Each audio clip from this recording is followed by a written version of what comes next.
மாதா தொலைக்காட்சி நேயர்களே, உங்கள் அனைவருக்கும் வணக்கம். அன்பார்ந்த இறைமக்களே, நமது ஆண்டவர் இயேசு தன்னுடைய மக்களுக்கு கூறுகின்ற போது வேண்டிக் கொள்வது, அதன் குறிப்பாக தன் சீடர்களிடம் வேண்டிக் கொள்வது, உங்களது நெறி அவர்களை விட சிறந்ததாக இருக்கட்டும்.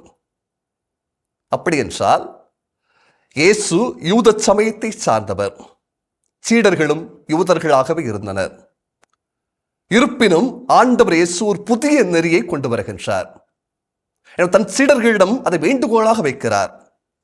உங்கள் நெறி அவர்கள் நெறியை விட சிறந்திருக்க வேண்டும் என்று அழுத்தமாக சொல்லுகிறார். இன்று வாசிக்கப்பட்ட பகுதியில் கோபம் கொள்ளலாகாது, சினம் கூடாது என்கின்ற பகுதியை பழைய ஏற்பாட்டு பின்னணியில் கொலை செய்யாதே, அதன் அடிப்படையில் ஆண்டவர் இயேசு அழகாக தருகிறார். விடுதலை பயணம் 20வது அதிகாரம் 13வது இறைவார்த்தை, அதே பகுதி இணைச்சட்டம் 5ஆம் அதிகாரம் 17வது இறைவார்த்தை கூறப்பட்டிருப்பது கொலை செய்யாதிருப்பாயாக. காரணம், உயிர் கடவுளுக்கு சொந்தமானது. கடவுளே உயிரை படைத்தார். உயிரை கொலை செய்வதற்கு யாருக்கும் அருகதை கிடையாது. ஆனால் இன்று மனித உயிர்கள் பல நிலைகளில் காவு வாங்கப்படுகிறது. போர்களினால், வன்முறைகளினால், கலவரங்களினால் என்று பல அப்பாவி உயிர்கள் பழிவாங்கப்படுகிறது. உயிர்கள் மதிப்பிழந்ததாக கருதப்படுகிறது.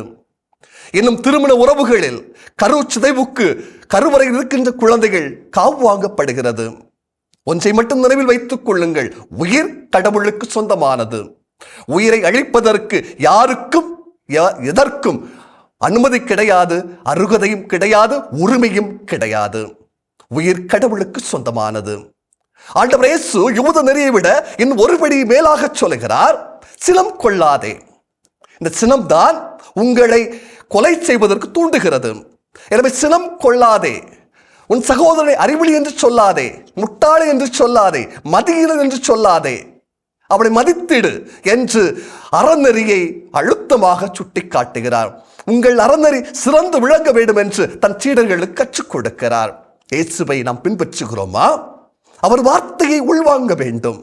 காதில் கேட்டுவிட்டு மறந்து போய்விடக்கூடாது. அவர் காட்டுகின்ற வழியில், அறநெறியில், தூய வழியில் நாம் நடப்பதற்கு ஆசைப்பட வேண்டும். இதுதான் ஆண்டவருடைய விருப்பமாக அமைகின்றது.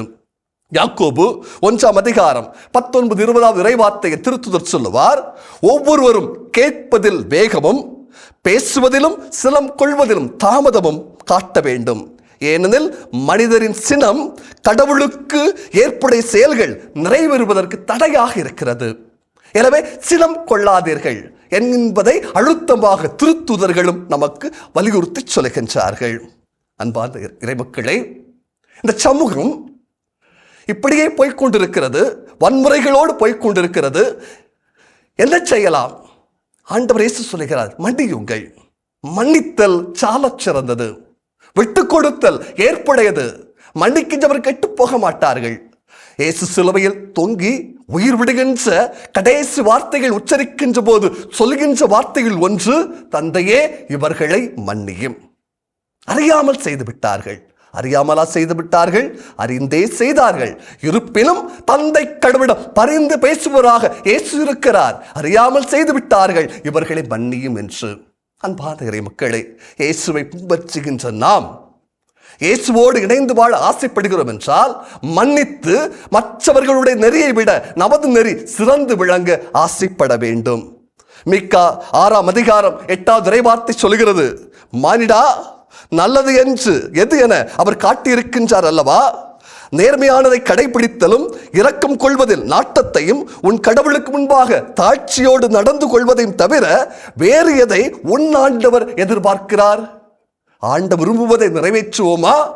நமது நெறி மற்ற இனத்தவரை விட சிறந்த நெறியாக இருக்கட்டும். உங்கள் நற்செயல்கள் விண்ணக தந்தையை போற்றி புகழக்கூடியதாக அமையட்டும். இதுவே கடவுளுக்கு ஏற்புடையது. கடவுளுக்கு ஏற்புடையவராக வாழுங்கள். இயேசுவுக்கே புகழ், இயேசுவுக்கே நன்றி. மரியே வாழ்க.